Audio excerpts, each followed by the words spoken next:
मंत्र पाठ। ओम सहनावतु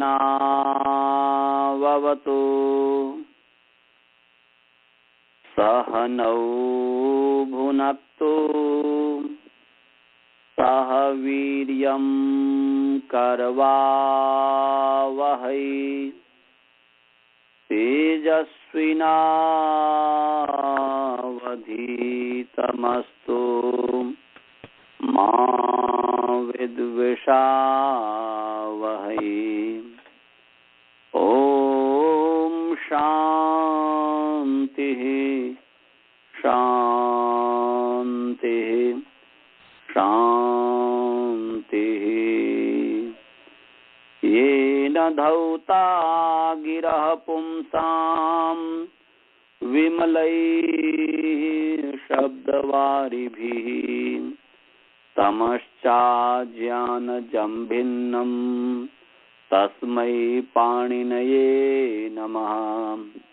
वाक्यकारं वरुरुचिं भाष्यकारं पतञ्जलिं पाणिनि सूत्रकारं च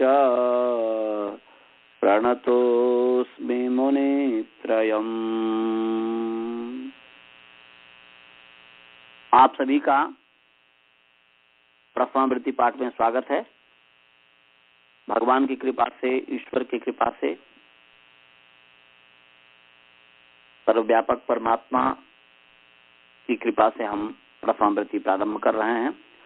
हम सभी के अंदर परमात्मा मेधा बुद्धि दें, जिससे कि हम इस व्याकरण को, जितने भी शास्त्र हैं उनमें सबसे कठिन शास्त्र जो व्याकरण है, इसको समझने में सामर्थ्य प्रदान करें।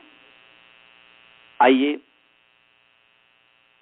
आज हमारा जो प्रसंग है वो प्रसंग है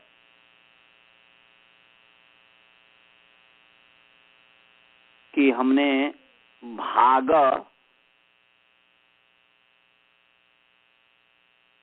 उसके बाद भाग की जो प्रातिपदिक संज्ञा कृत तदित समासास्त्र से किया।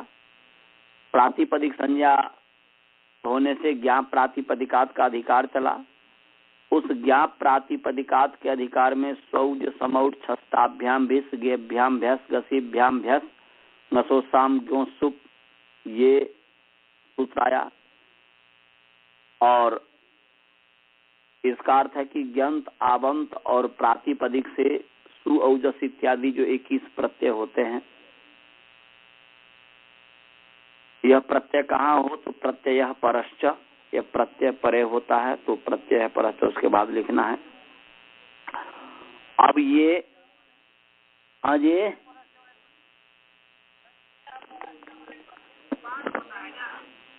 परश्च माने क्या होता है? परश्च माने क्या हुआ? आपके सामने में यदि बालबोध खड़ा है तो आपके पर में है बालबोध, आपके आगे है बालबोध। तो पर माने आगे, पर माने बाद, सामने।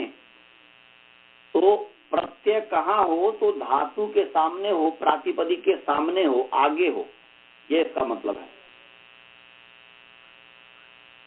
या प्रातिपदिक के बाद, जैसे भाग के आगे हम लाएंगे, जैसे भज से के आगे घई लाया तो प्रत्यय धातु के बाद में आया, धातु से परे आया, धातु के सामने आया, धातु से पीछे नहीं आएगा, धातु से पहले नहीं आएगा, धातु के बाद में आएगा।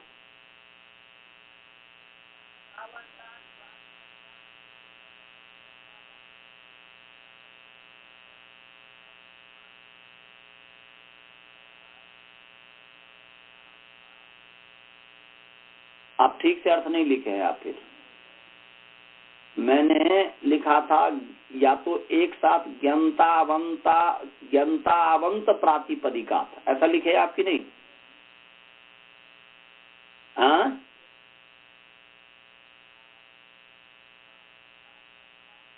ठीक है, ठीक है, तब ठीक है। ज्ञंतावंत प्रातिपदिका सु औजस अम औट्सस्ताभ्याम भिस गेभ्याम भ्यस गतिभ्याम भ्यस गस ओसाम गीत ओसुप इत्ते प्रत्यया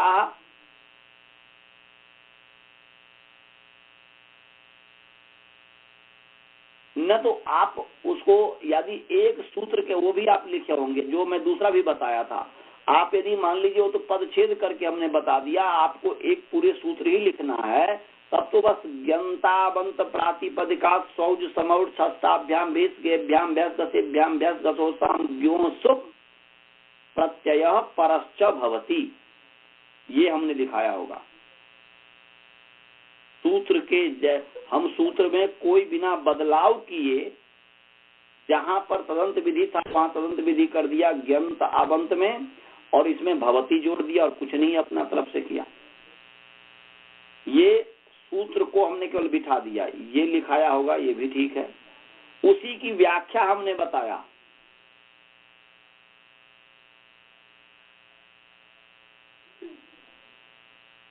वो अलग है, वो फिर दूसरा हो गया। सुअवजस तोड़ करके हमने किया, उसको किया।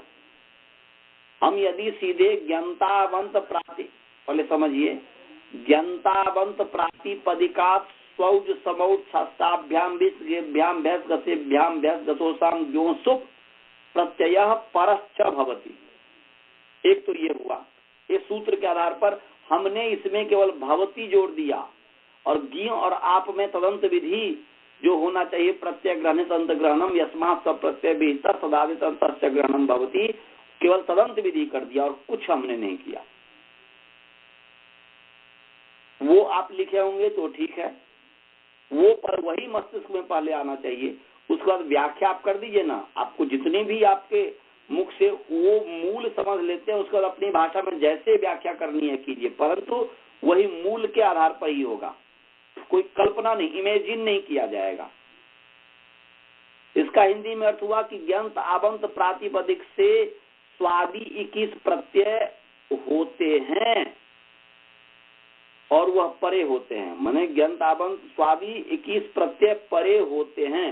यदि हिंदी प्रथमा विभक्ति के आधार पर लिखेंगे, एक वचन के आधार पर, तो स्वादि प्रत्यय हो परे होता है, ये हो गया। ज्ञंत आवंत प्रातिपदिक से स्वादि प्रत्यय परे होता है।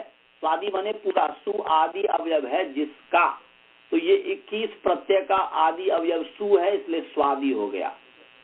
स्वादि प्रत्यय होते हैं, तो हमने स्वादि प्रत्यय किया, ये हिंदी में अर्थ हुआ।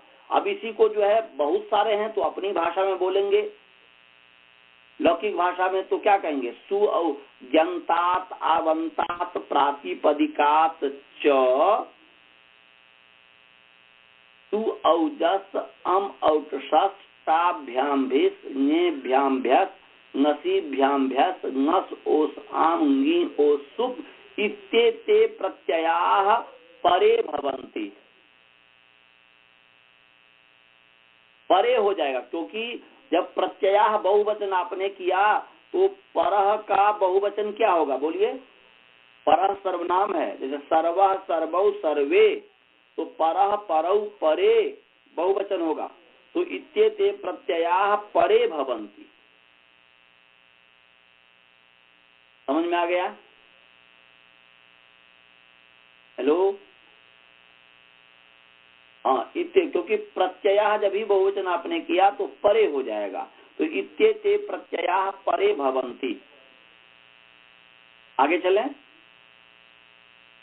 तो ये भाग से परे में, भाग के बाद में जो है ये 21 प्रत्यय हो रहा है, परंतु हमें 21 प्रत्यय तो नहीं काम में लाना है, हमें तो केवल प्रथमा विभक्ति लाना है, और प्रथमा विभक्ति में भी एक वचन सु लाना है।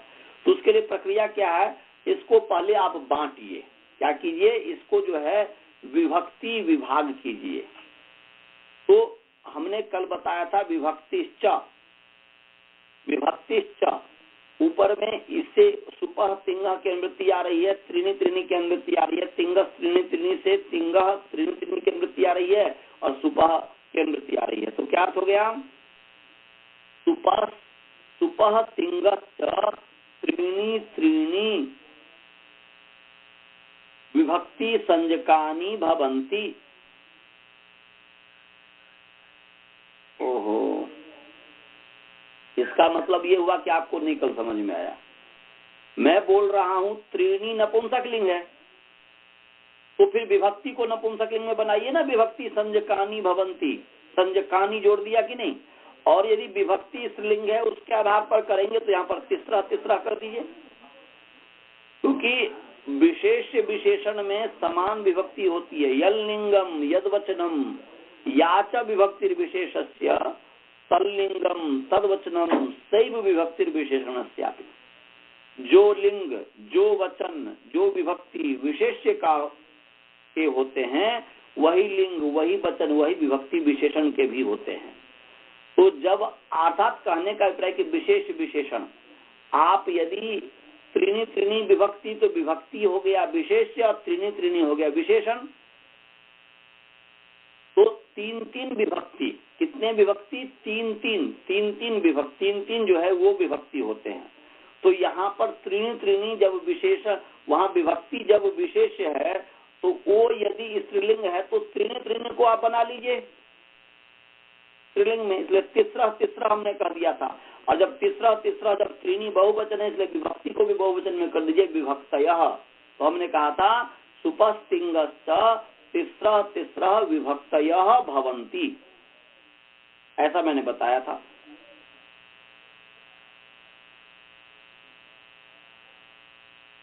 विभक्तयः च कर दीजिए, विभक्ति च सूत्र है ना जी, तो विभक्तयः च भवन्ति, विभक्ति भी नाम होते हैं उनके, ये अर्थ हुआ। च माने भी, समझ में आ गया? हाँ, तो दूसरा भी तो ऊपर है ना जी, उसके वचन होते हैं, एक वचन, द्विवचन, बहुवचन इत्यादि जो कहा है, नाम कहा है, ऊपर कहा ना, जो कि अभी पढ़ाऊंगा सुपह। सुप के तीन तीन के वचन भी होते हैं नाम,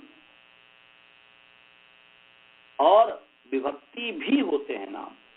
माने आपका कहने का अभिप्राय यह है कि सु वचन भी है और सु विभक्ति भी है, औ वचन भी है और औ विभक्ति भी है, जस वचन भी है और जस विभक्ति भी है, अम वचन भी है, अम विभक्ति भी है। समझ में आ गया? ऐसे सबके साथ होगा। अब संगति लगी? हाँ जी,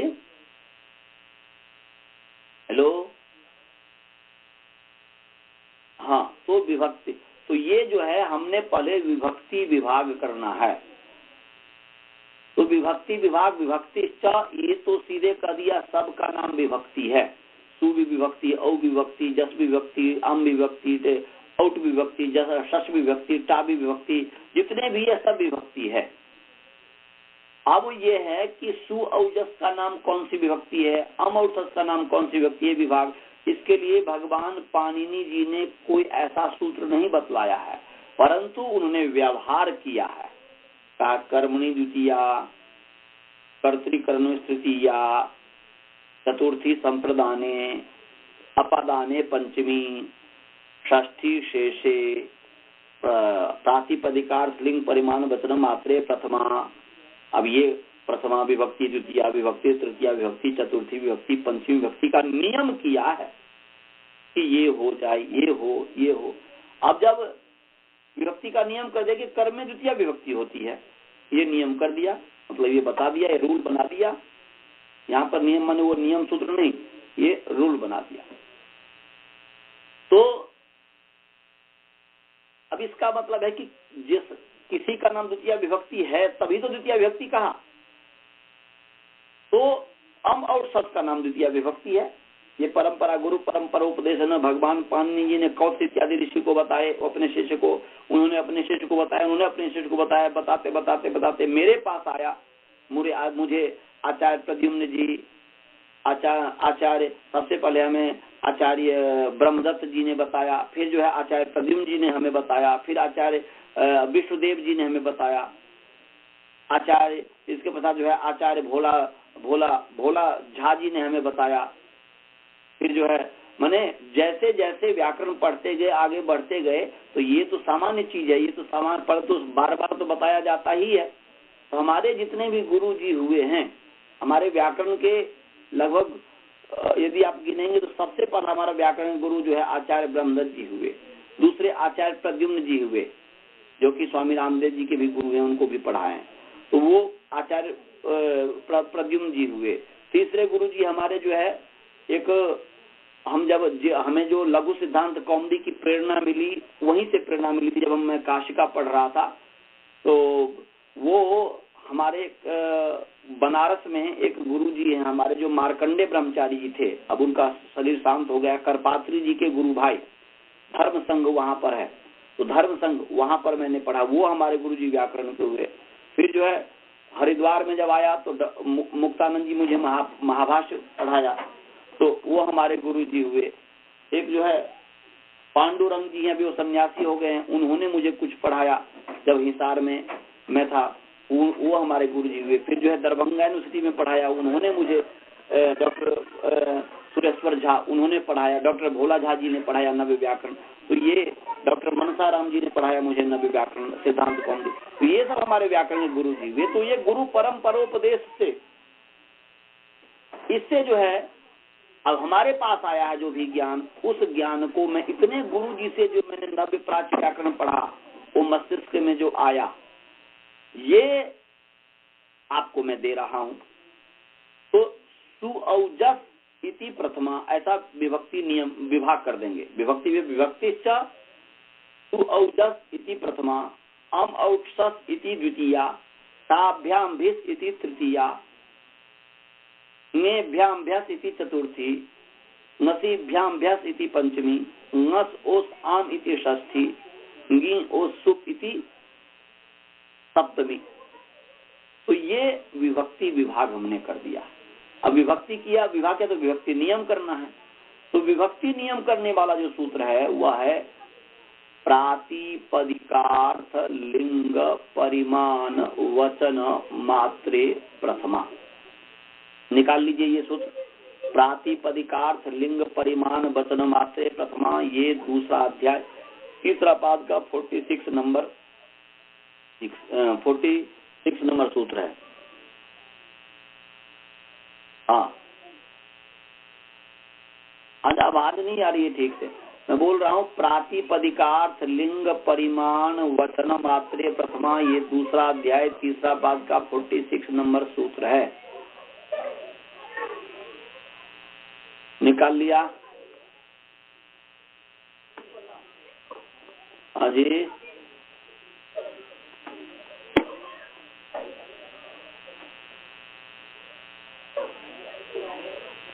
हाँ जी,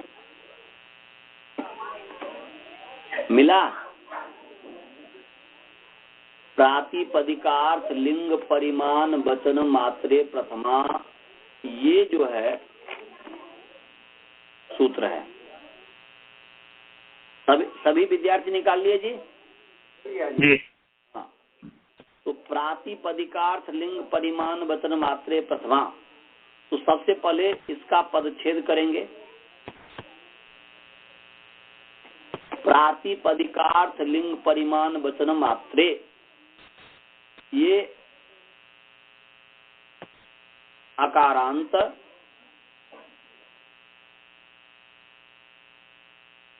नपुंसक लिंग प्रातिपदिकार्थ लिंग परिमाण वचन मात्र शब्द सप्तमी विभक्ति एक वचन,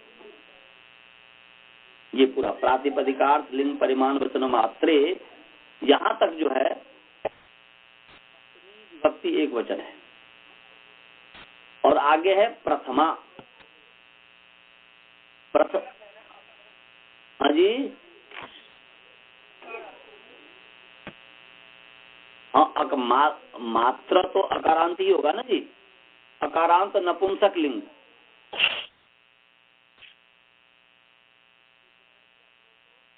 कर लीजिए क्योंकि आवाज यहां पर आती है।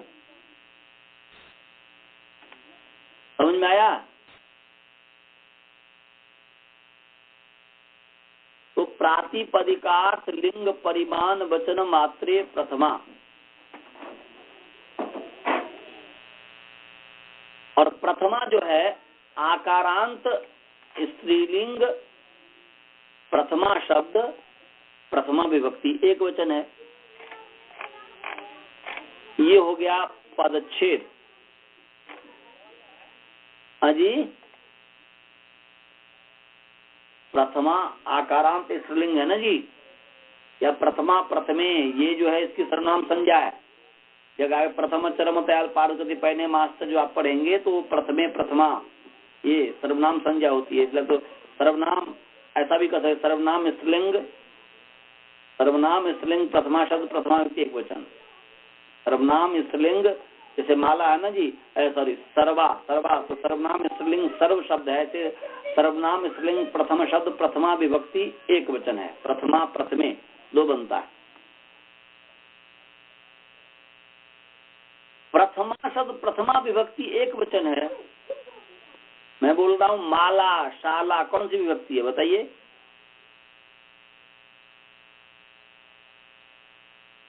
मतलब प्रथमा विभक्ति, प्रथमा, हाँ जी। तो सर्वनाम स्त्रीलिंग प्रथम शब्द प्रथमा विभक्ति एक वचन या आकारांत, तो शायद विकल्प से करता है, आगे पढ़ेंगे आप। तो जो है इसलिए प्रथमा प्रथमे बनता है, विकल्प से सर्वनाम संज्ञा होती है, इसलिए आकारांत स्त्रीलिंग भी हो जाएगा। समझ में आया? हाँ जी, हाँ जी।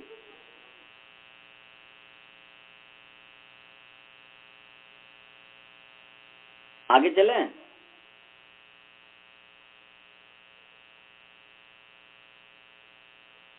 तो अब जो है समास करते हैं। पदच्छेद हो गया, विभक्ति हो गया, विभक्ति हो गई। अब जो है हम समास करते हैं। तो समास में जो है प्रातिपदिकस्य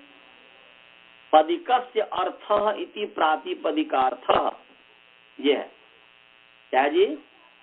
प्रातिपदिकस्य अर्थः प्रातिपदिकार्थः, ये षष्ठी तत्पुरुष समास हुआ। फिर मैं बोल रहा हूं प्रातिपदिकस्य अर्थः प्रातिपदिकार्थः, ये षष्ठी तत्पुरुष समास हो गया। और प्रातिपदिकार्थश्च लिंगम च परिमाणम च वचनम च इति प्रातिपदिकार्थ लिंग परिमाण वचनानि या वचनम समाहार द्वंद्व कर दीजिए, कोई बात नहीं। प्रातिपदिकार्थश्च लिंगम च परिमाणम च वचनम च इति प्रातिपदिकार्थ लिंग परिमाण वचनम समाहार द्वंद्व समास। इसके अंदर में षष्ठी भी गर्भ में है, तो षष्ठी तत्पुरुष गर्भ समाहार द्वंद्व समास इसको कहेंगे। लिंगम नपुंसक लिंग है, लिंगम च परिमाणम च वचनम च सब नपुंसक लिंग है। वचन तक केवल प्रातिपदिकार्थ जो है वह जो है पुंलिंग है। प्रातिपदिकार्थ अर्थ शब्द आया है ना जी, अर्थ शब्द पुंलिंग है। तो प्रातिपदिकार्थश्च लिंगम च परिमाणम च वचनम च इति प्रातिपदिकार्थ लिंग परिमाण वचनम, ये षष्ठी तत्पुरुष गर्भ समाहार द्वंद्व समास है। समझ में आया जी? अब जो है प्रातिपदिकार्थ लिंग परिमाण वचन का मात्र के साथ है कि प्रातिपदिकार्थ लिंग परिमाण वचनम एव, या इसको मात्र के साथ कीजिए कि प्रातिपदिकार्थ लिंग परिमाण वचनम चादह मात्रम च कर्मधारय समास। प्रातिपदिकार्थ लिंग परिमाण वचन मात्रम चादह मात्रम च वचनम चादह मात्रम च इति प्रातिपदिकार्थ लिंग परिमाण वचन मात्रम तस्मिन् प्रातिपदिकार्थ लिंग परिमाण वचन मात्रे, ये हुआ। माने कर्मधारय समास हो गया। पूरा लास्ट तक का समास लेंगे तो क्या हो गया? हो गया षष्ठी तत्पुरुष गर्भ समाहार द्वंद्व गर्भ कर्मधारय समास, ये हो गया। मैं बोल रहा हूं प्रातिपदिकस्य अर्थः प्रातिपदिकार्थः, इतना समझ में आ गया?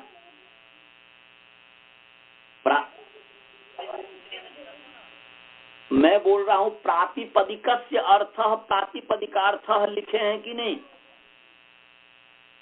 तो बस उत्तर अब आगे है प्रातिपदिकार्थश्च लिंगम च परिमाणम च वचनम च इति प्रातिपदिकार्थ लिंग परिमाण वचनम। इतना लिख लिए हैं।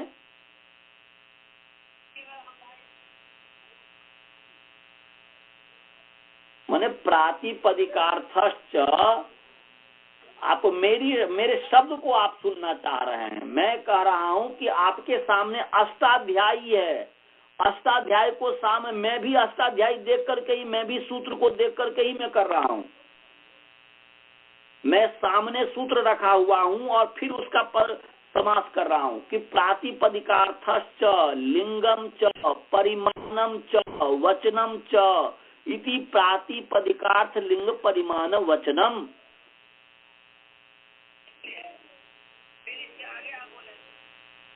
इतना लिख लिए, तो इससे आगे अब चलिए। प्रातिपदिकार्थ लिंग परिमाण वचनम, अब आगे लिखिए प्रातिपदिकार्थ लिंग परिमाण वचनम च अधः, नपुंसक लिंग है क्योंकि नपुंसक से अधः शब्द का अधः बनता है। च अधः या चादह, च अधः को आप संधि कर देंगे चादह बन जाएगा। च अधः मात्रम च अधः प्रातिपदिकार्थ लिंग परिमाण वचनम च अधः मात्रम च। अधः, अधः अमु अमुनी, अधस का रूप आता है कि नहीं? अधः अमु अमुनी, तो च अधः मात्रम च। जी कर्मधारय समास का ऐसे ही विग्रह होता है। जैसे आप क्या कहते हैं काला सांप, काला सांप को क्या कहते हैं हिंदी में? काला भी वही है, सांप भी वही है। काला वह सांप, काला सांप माने काला वह सांप। तो हिंदी संस्कृत में ऐसे कहेंगे कृष्ण च असौ सर्पः, ऐसा कह देते हैं। हाँ, लिंग प्रातिपदिकार्थ लिंग परिमाण वचनम च अधः मात्रम च इति प्रातिपदिकार्थ लिंग परिमाण वचन मात्रम।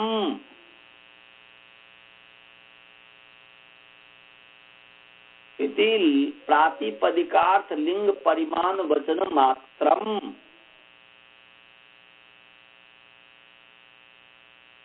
तस्मिन् प्रातिपदिकार्थ लिंग परिमाण वचन मात्रे।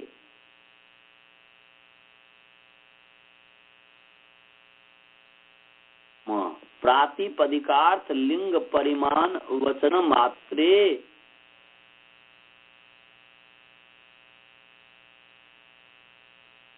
नहीं समझ में आया?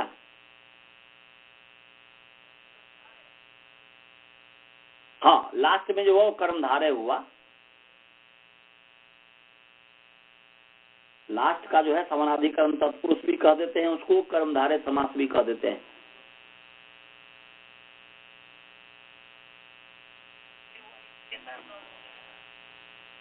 हाँ जी,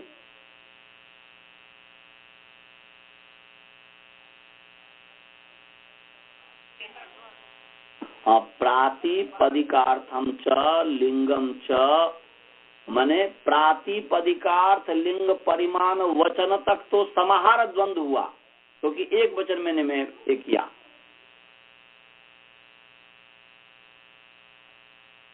माने आप देखिए सबसे लास्ट में क्या हुआ है, सबसे अंतिम में जो हुआ है वह हुआ है कर्मधारय समास। इसका मतलब कि उस कर्मधारय के गर्भ में दो समास है, एक षष्ठी तत्पुरुष समास है और दूसरा समाहार द्वंद्व समास है कि नहीं? हाँ जी, हाँ, ये दो जो है उसके गर्भ में हुआ है, तो इसीलिए इसको कहेंगे षष्ठी तत्पुरुष गर्भ,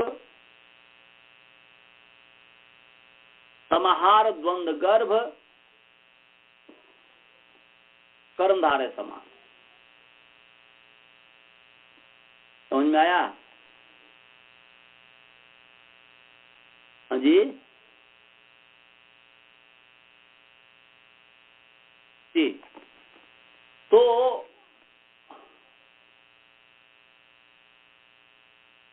अब जो है उसके आगे जो समझना है ये है कि अब शब्दार्थ देखिए, एक मैंने आपको परिभाषा में बताया था कि द्वंद्वान्ते द्वंद्वादौ श्रूयमानं पदम प्रत्येकमपि संबध्यते, ये बताया था कि नहीं, याद है ये? हाँ, द्वंद्वान्ते द्वंद्वादौ श्रूयमानं पदम प्रत्येकमपि संबध्यते।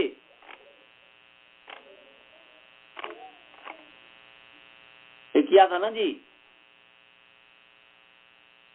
हाँ, तो द्वंद्वान्ते द्वंद्वादौ श्रूयमानं पदम प्रत्येकमपि संबध्यते। तो इसका अर्थ है कि द्वंद्व के आदि में और द्वंद्व के अंत में जो शब्द सुनाई देता है उसका द्वंद्व समास में जितने भी वर्ती पदार्थ हैं, जितने भी शब्द हैं, उस प्रत्येक के साथ उसका संबंध होता है। तो यहाँ पर जो है मात्र जो शब्द है, मात्र जो शब्द है, उस मात्र शब्द द्वंद्व समास के अंत में सुनाई दे रहा है कि नहीं? प्रातिपदिकार्थ लिंग परिमाण वचन इसके अंत में सुनाई दे रहा है कि नहीं? हाँ, हाँ, तो इसके अंत में सुनाई दे रहा है, तो इसका मतलब हुआ कि मात्र शब्द का संबंध जो है प्रातिपदिकार्थ के साथ भी जुड़ जाएगा, लिंग के साथ भी जुड़ जाएगा, परिमाण के साथ भी जुड़ जाएगा, वचन के साथ भी जुड़ जाएगा, इस सब के साथ जुड़ जाएगा। नहीं समझे? तो क्या अर्थ हो गया जी? अर्थ बन गया प्रातिपदिकार्थ मात्रे, लिंग मात्रे, परिमाण मात्रे, वचन मात्रे। समझ में आ गया? बहुत ही सरल अर्थ है कि प्रातिपदिकार्थ मात्रे, लिंग मात्रे, परिमाण मात्रे, वचन मात्रे प्रथमा भवति। प्रातिपदिकार्थ लिंग परिमाण वचन मात्रे प्रथमा जो हुआ, तो ये प्रातिपदिकार्थ मात्रे, लिंग मात्रे, परिमाण मात्रे, वचन मात्रे प्रथमा भवति, ये अर्थ हो गया। समझे? अजय, ये प्रातिपदिकार्थ मात्रे, लिंग मात्रे, परिमाण मात्रे, वचन मात्रे प्रथमा भवति।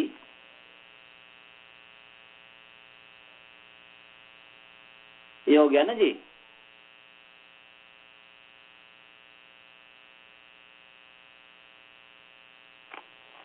हाँ, अब उसका मतलब तो बाद में समझाऊंगा, अभी तो मैं जितना बोल रहा हूं उतना समझिए। वो इसमें अभी बहुत द्रव्य प्राणायाम करना पड़ेगा, वैसे नहीं समझ में आएगा ये। अभी तो मोटा मोटा समझिए। मैं बोल रहा हूं प्रातिपदिकार्थ, मैंने मात्रे का संबंध हर के साथ कर दिया, ये समझ में आ गया जिस नियम से? हाँ जी,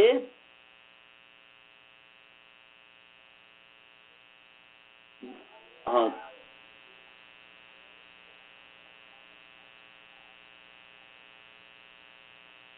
हाँ, माने द्वंद के अंत में, द्वंद के आदि में, द्वंद के आदि में, द्वंद के अंत में जो भी पद होता है उसका द्वंद समास में जितने भी पद हैं उन सब के साथ उसका संबंध होता है। ये आपको समझ में आया कि नहीं आया? वो समझ गए। और उसके आधार पर मैंने जो अर्थ बताया कि प्रातिपदिकार्थ मात्रे, लिंग मात्रे, परिमाण मात्रे, उसी के आधार पर तो हमने अर्थ बना दिया ना, अपने तरफ से कुछ किया ही नहीं। प्रातिपदिकार्थ मात्रे, लिंग मात्रे, परिमाण मात्रे, वचन मात्रे प्रथमा भवती, ये मैं कर दिया। ये नहीं समझ में आया? हाँ जी, हाँ।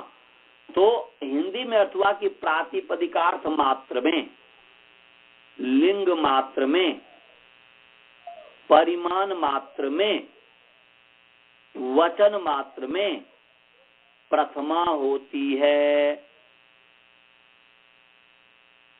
ये हो गया।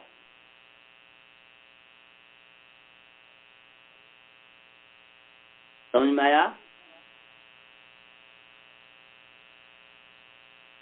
प्रातिपदिकार्थ मात्र में, लिंग मात्र में, परिमाण मात्र में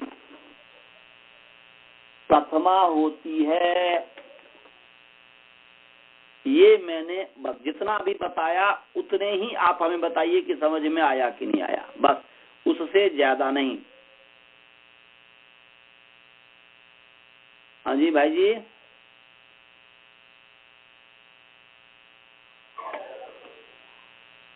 समझ गए? अब जो है एक एक की व्याख्या चलेगी। परिमाण तो बहुत दूर की बात है, पहले प्रातिपदिकार्थ समझिए। प्रातिपदिक का मतलब तो क्या है? प्रातिपदिक का तो, प्रातिपदिक का जो अर्थ है, मैंने प्रातिपदिकस्य अर्थ प्रातिपदिकार्थ। प्रातिपदिक किसे कहते हैं आप लोग समझ गए हैं कि अर्थवद धातु प्रत्यय प्रातिपदिकम, है ना जी? अर्थवद धातु प्रत्यय प्रातिपदिकम।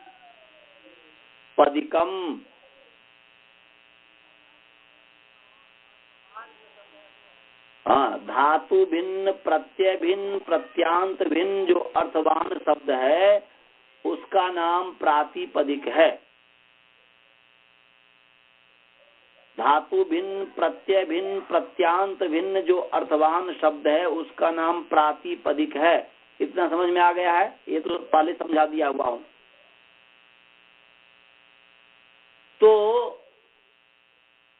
अकृत तरित समास शास्त्र, कृदंत, तद्धितांत और समास का नाम प्रातिपदिक है। ये भी आपको समझ में आ गया हुआ है। हाँ जी,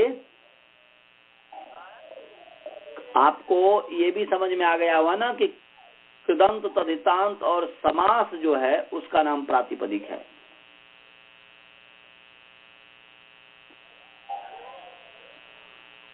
अब जो है प्रातिपदिकस्य अर्थ प्रातिपदिकार्थ, ये आपको समझा रहा हूं। प्रातिपदिकस्य अर्थ प्रातिपदिकार्थ। तो आप बताइए कि जब मैंने एक कहा गौ, ऐसा शब्द में लिया, गौ शब्द मैंने लिया, तो गौ कहने से आपके मस्तिष्क में क्या क्या चीज उपस्थित होता है?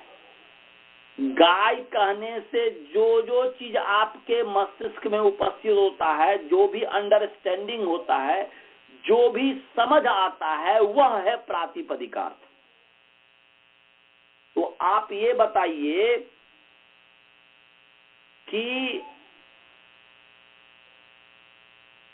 गौ शब्द जब आप कहते हैं तो गौ शब्द से क्या क्या आपकी उपस्थिति होती है? आपके सामने गौ शब्द से द्रव्य की उपस्थिति होती है कि नहीं होती है? अच्छा जी, अब गौ 2 है, 4 है, 1 है, उसकी उपस्थिति होती है कि नहीं होती है? संपूर्ण गौ की तो होती है। यदि 1 है तो 1 गौ की उपस्थिति होगी मस्तिष्क में। यदि आपके गुरुकुल में 2 गौ है तो 2 गौ की उपस्थिति होगी मस्तिष्क में।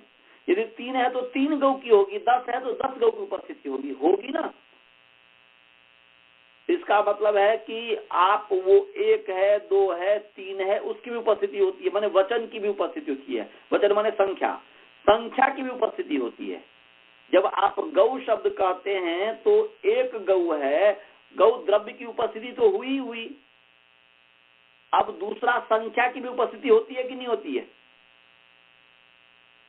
हाँ जी, होती है। अच्छा जी, तो इसका मतलब है कि प्रातिपदिक का एक अर्थ तो हो गया द्रव्य, और दूसरा प्रातिपदिक का अर्थ हो गया आपका संख्या। अच्छा जी, अब जो है जब आप गौ शब्द कहते हैं तो ये पता चलता है कि ये स्त्री है या पुरुष है। ये स्त्री माने ये जो गौ शब्द से तो बैल भी लिया जाता है और गौ शब्द से जो है गाय भी ली जाती है। तो बताइए, जब आपको हम जब गौ कहते हैं और सामने आप गोकुल में कहे गौ, तो वहां पर आपके मस्तिष्क में यदि सांड है, बैल है, तो बैल की भी उपस्थिति होगी मस्तिष्क में, और यदि आपके पास यदि गाय है तो उसकी भी उपस्थिति होगी। होती है कि नहीं होती है? ये स्त्री है या पुरुष है, स्त्रीत्व स्त्रीलिंग है या पुंलिंग है, इसकी उपस्थिति होती है कि नहीं? इसका मतलब हुआ कि प्रातिपदिक का तीसरा अर्थ लिंग भी हो गया। हो गया ना जी, तीन अर्थ हो गया। माने प्रातिपदिक का अर्थ द्रव्य हो गया, प्रातिपदिक का अर्थ संख्या हो गया, प्रातिपदिक का अर्थ लिंग हो गया। अच्छा बताइए जी, जब हम कहते हैं, आप कहते हैं अरे बालबोध गौ को इधर लाओ, गाम अत्र आनय, अई बालबोध गाम अत्र आनय। अब जब ये आप कहते हैं, इस वाक्य को बोलते हैं, तो वहां पर गौ से किसकी उपस्थिति हो रही है? कर्म की उपस्थिति हो रही है या कर्ता की उपस्थिति हो रही है? गाम अत्र आनय, इसमें गाम कौन सी विभक्ति है?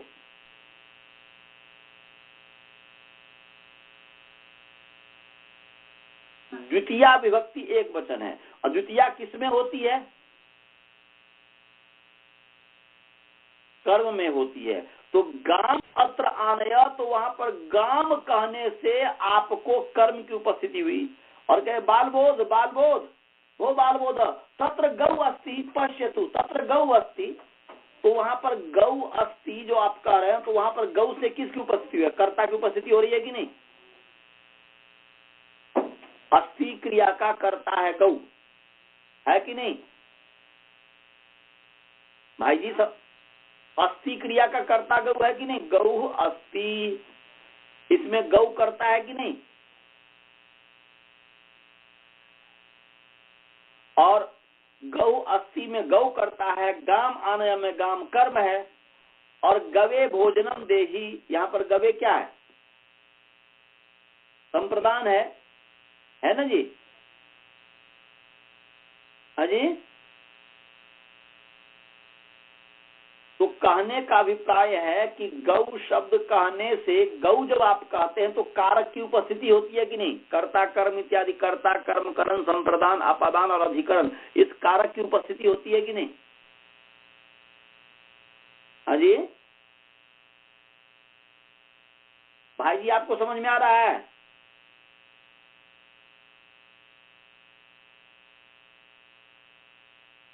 चलता नहीं, मैंने कारक का पता चलता है, शब्द में विभक्ति का पता चलेगा, अर्थ में कारक का पता चलेगा। अब कर्ता कर्म है तो कारक भी विभक्ति ही है, विभक्ति का पता चलता है, वही समझ लीजिए। तो विभक्ति की भी उपस्थिति, कारक की भी उपस्थिति हुई ना जी। गौ शब्द कहने से कर्तादि कारक की भी उपस्थिति हुई,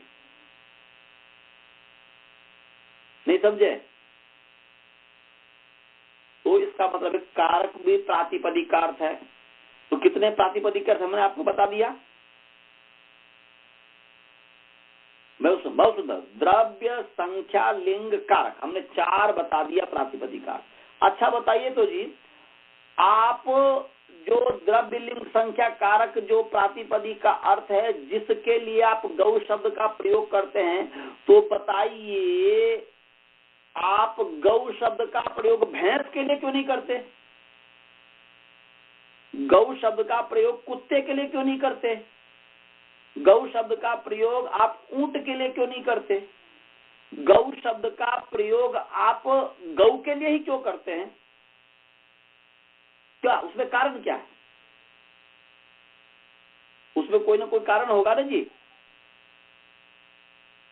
बिना कारण का कार्य नहीं होता, कारण होना जरूरी होता है कार्य के लिए। तो यदि आप गौ शब्द का प्रयोग आप भैंस के लिए नहीं करते, गौ शब्द का प्रयोग आप अन्य दूसरे पशु के लिए नहीं करते, गौ शब्द का प्रयोग उस गौ जो सामने है आपके गुरुकुल में उसके लिए प्रयोग करते, तो क्यों करते हैं? यदि श्रवण है, श्रवण शब्द का प्रयोग श्रवण जो सामने बैठा हुआ है पढ़ने के लिए उसके लिए क्यों कहते हैं? आप मनीष के लिए श्रवण क्यों नहीं कहते हैं? इसमें कोई ना कोई कारण होगा ना जी। श्रवण के माता पिताजी ने उनके वो जो द्रव्य था जब जन्म लिया तो उसके ऊपर संकेत नाम की शक्ति डाल दी, जिसके कारण श्रवण शब्द से श्रवण जो सामने जो व्यक्ति है उसी का ही बोध होगा। अनंत शब्द से अनंत जिसका नाम है उसी का ही बोध होगा। अनंत शब्द से जय का नहीं बोध होगा, जय शब्द से अनंत का बोध नहीं होगा। यहाँ पर तो जैसे लोक व्यवहार में भी ऐसे चलता है, ऐसे ही गौ शब्द तो परमात्मा का है दिया हुआ शब्द। गौ शब्द वेद में आया, बहुत सारे अर्थ में आया, तो गौ शब्द जो है उसके लिए ही क्यों प्रयुक्त है? भैंस इत्यादि के लिए क्यों प्रयुक्त नहीं है? प्रश्न समझ में आ रहा है? हेलो, प्रश्न समझ में आया कि नहीं भाई जी?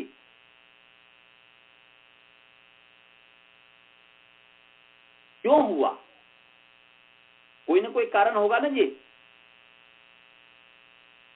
वो कारण क्या हो तो मैं बताऊंगा, परंतु पहले प्रश्न तो समझिए कि क्यों हुआ। कोई ना कोई तो, अरे तो कोई कारण होगा, कोई ना कोई, बिना कारण का कैसे हो सकता? यदि गौ शब्द का प्रयोग अपने आप वैसे ही मनमर्जी हो जाए तो गौ शब्द का प्रयोग आप कर दीजिए। भैंस के लिए भी नहीं कर सकते आप। भैंस के लिए गौ शब्द का प्रयोग आप उसके लिए क्यों करेंगे? गौ शब्द का प्रयोग पृथ्वी के लिए क्यों करेंगे? गौ शब्द का प्रयोग वाणी के लिए क्यों करेंगे? गौ शब्द का प्रयोग इंद्रियों के लिए क्यों करेंगे? गौ शब्द का प्रयोग सूर्य का जो किरण है उसके लिए क्यों करेंगे? इसमें कोई ना कोई तो कारण होगा, बिना कारण का तो कार्य होता ही नहीं। इसका मतलब ये हुआ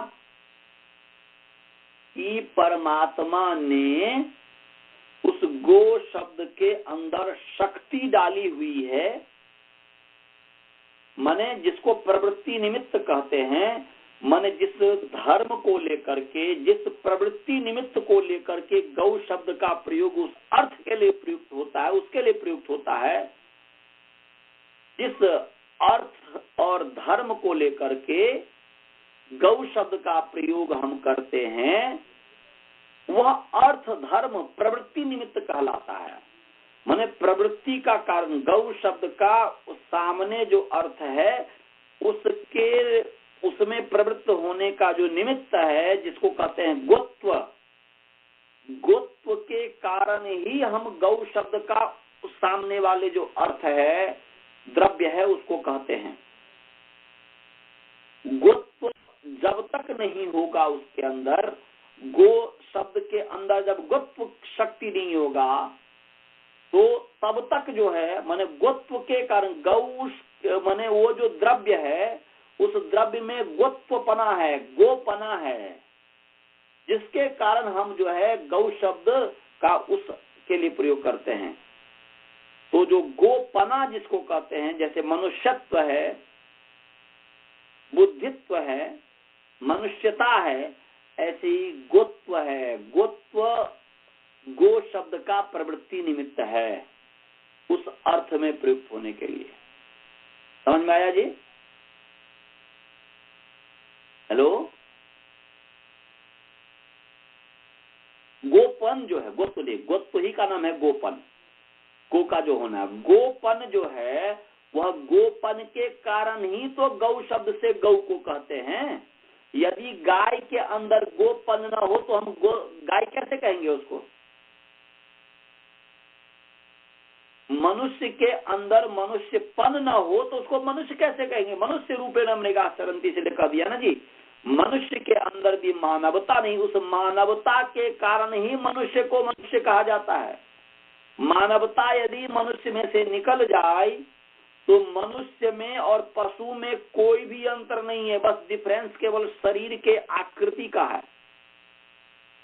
उस मानवता के चलते, उस मनुष्यता के चलते, उस मनुष्यत्व के चलते ही मनुष्य को मनुष्य कहा जाता है। ऐसे ही गोपना के चलते ही, गोत्व के चलते ही गो को गो कहा जाता है। नहीं समझ में आया?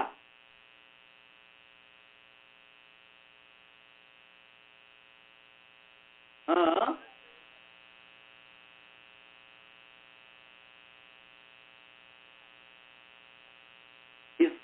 हाँ जी,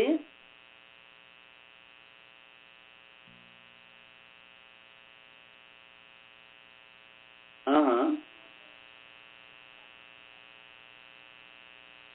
निश्चय जो है शास्त्रों से होता है। यदि मनुष्य उसका नाम है शब्द, आप जब प्रकृति प्रत्यय पर जब विचार करेंगे तो मनुष्य में का अर्थ होता है कि मत्वा कर्माणि सिद्ध्यति, मनन पूर्वक जो कोई कार्य करता है।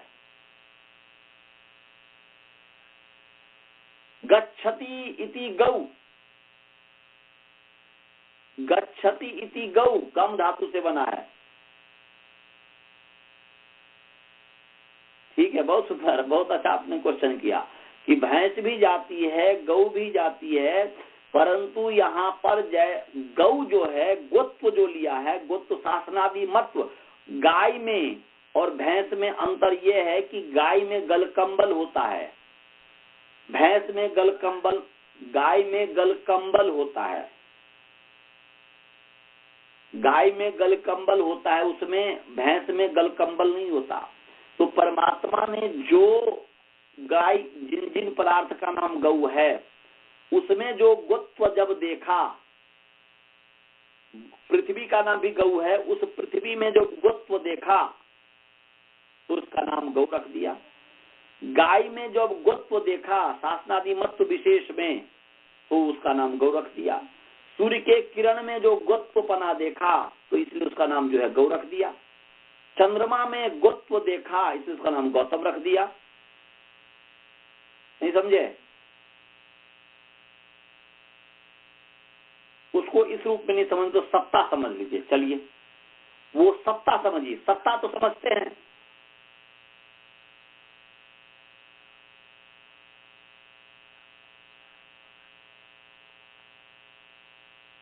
न वो तो मैं निर्वचन, देखिए गाय पन्ना इसलिए नहीं है, गाय पन्ना में बहुत सारे आते हैं, सीधी सादी होती है, स्फूर्ति होती है।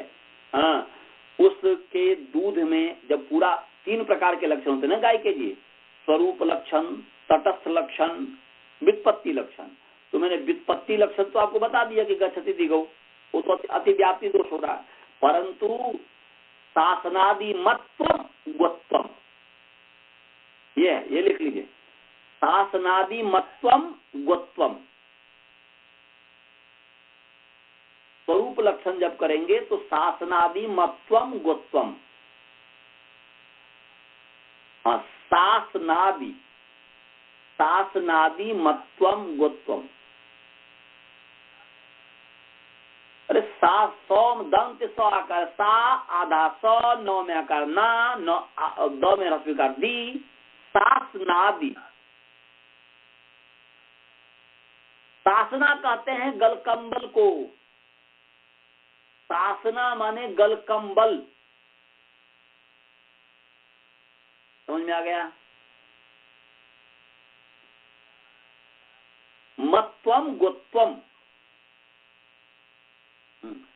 माने शासनादि मत्वम, जिसके अंदर शासना हो, पीठ में ककुद में ऊपर उठा हुआ भाग हो। इसलिए अमेरिकन गाय गाय नहीं है ना, क्योंकि गाय का लक्षण है जिसके पीठ में ऊपर उठा हुआ भाग हो, ककुद जिसके अंदर हो। अमेरिकन गाय में ककुद नहीं होता, इसलिए गाय है ही नहीं। गाय का जो लक्षण है जिसमें पीठ में ककुद हो,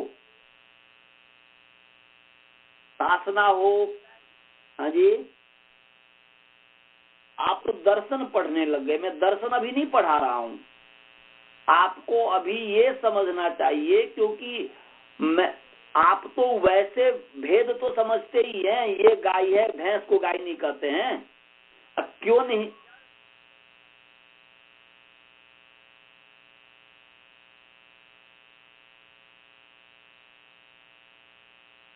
ठीक है, ठीक कर रहे हैं, वो गलत नहीं कर रहे हैं, वो गलत नहीं कर रहे हैं। तो मैं ये कह रहा हूं, अभी दर्शन में नहीं जाइए, जब दर्शन पढ़ाऊंगा तब दर्शन में जाइएगा। वो दर्शन बहुत गहरी चीज है, व्याकरण का ही दर्शन अभी मैं समझा रहा हूँ।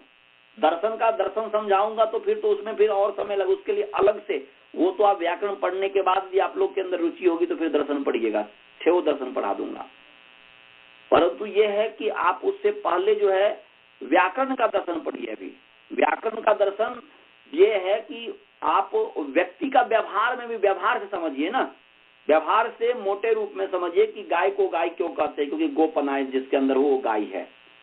अब गोपना क्यों कहते हैं उसको तो आप देख लीजिए, गोपना क्यों कहते हैं। गाय में जो जो गुण है वो भैंस में नहीं है, इसलिए भैंस को गोप में गोपना नहीं है। उस वैसा मस्तिष्क बना करके आप इसको समझिए। तो जो गोपना है, जो गोत्व है, वह भी गौ शब्द प्रातिपदिक का अर्थ है, वो भी गौ शब्द का अर्थ है। तो गौ शब्द का 5 अर्थ हो गया। गोत्व अर्थ हो गया, गौ शब्द का अर्थ द्रव्य हो गया, गौ शब्द का अर्थ लिंग हो गया, गौ शब्द का अर्थ संख्या हो गया, और गौ शब्द का अर्थ कारक हो गया। तो ये जो गौ शब्द का अर्थ जो गोत्व है, अर्थात प्रवृत्ति निमित्त उसको कहते हैं। प्रवृत्ति का जो कारण है, प्रवृत्ति निमित्त कह देते हैं, उसको सत्ता भी कह देते हैं। सत्ता, उसकी सत्ता है उसके अंदर, तभी हम गौ को गौ कहते हैं। भैंस की सत्ता है इसलिए भैंस को भैंस कहते हैं। कुत्ते की सत्ता है इसलिए उसको हम, इसलिए सत्ता कहो या प्रवृत्ति निमित्त कहो, मतलब एक ही है।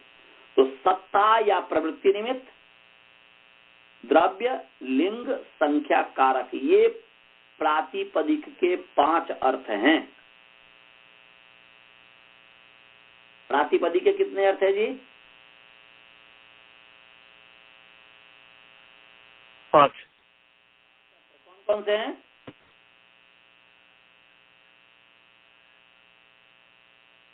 नहीं, गोत माने भैंस के लिए भी गोत्व आ जाएगा क्या? ऐसा शब्द का प्रयोग कीजिए सबके लिए आए। गो के लिए ही गोत्व शब्द का प्रयोग होगा। मैं बोल रहा हूं कोई भी जो प्रातिपदिक है उस प्रातिपदिक के 5 अर्थ है। तो सबसे पहला लिखिए प्रवृत्ति निमित्त या सत्ता।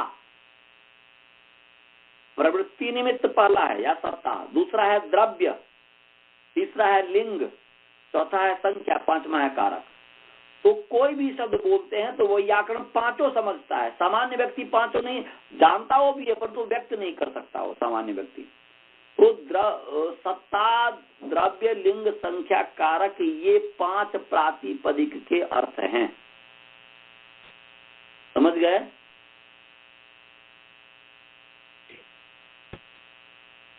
समझ गए भाई जी? हेलो, चलिए जी, कट गया। अब मंत्र पाठ कीजिए, समय हो गया है।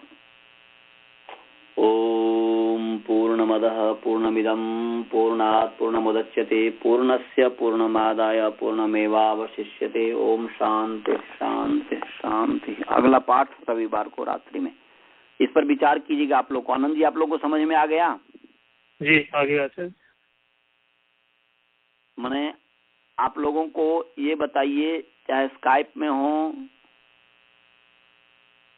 चाहे ऐसा कोई भी जो मैं बताया जो नहीं समझ में आया हो? नहीं सर जी, सीधा, ये तो सीधा सीधा था। हाँ जी, ये तो सीधा साधा था, मतलब इसमें इतना घुमा फिरा के कुछ था नहीं, तो समझ में तो आ गया। हाँ, है तो बहुत गंभीर, वैसे मैंने सीधा। हाँ है गंभीर, लेकिन काफी मतलब स्ट्रेट फॉरवर्ड है कि बहुत बड़ा गंभीर है ये, बहुत हमें खुद नहीं समझ में आया था शुरू में। जी जी जी। ये इस तरीके से जितना जोर लगा करके मैं समझा रहा हूँ पूरे। जी। अच्छा, लेकिन द्रव्य और सत्ता दोनों एक नहीं होगा क्या? नहीं, द्रव्य अलग है, सत्ता अलग है। द्रव्य अलग है, सत्ता अलग है। सत्ता द्रव्य नहीं है। द्रव्य मतलब वो उसका जो फिजिकल फॉर्म और शेप वही है, उसको द्रव्य कहेंगे ना? और फिजिकल फॉर्म है द्रव्य। सत्ता हो गया एग्जिस्टेंस, जिसको कहते हैं अस्तित्व। हाँ, तो फिजिकल फॉर्म के बगैर गौ का अस्तित्व भी नहीं हो सकता ना? माने फिजिकल फॉर्म, वो उसी के कारण वो फिजिकल फॉर्म है। तो अच्छा ठीक है, अस्तित्व सत्ता होने के कारण द्रव्य है, ऐसा? सत्ता होने के कारण ही द्रव्य है। अच्छा अच्छा, ठीक है, जी समझ गया। ना हो तो द्रव्य कहाँ से आएगा? जी जी जी प्रवृत्ति निमित्त भी कह देते हैं। जी। प्रवृत्ति निमित्त कहते हैं, और ये जो है सत्ता कहते हैं। हम लोग सत्ता कह देते हैं प्राचीन वाले, मतलब दोनों का एक ही है। जी जी।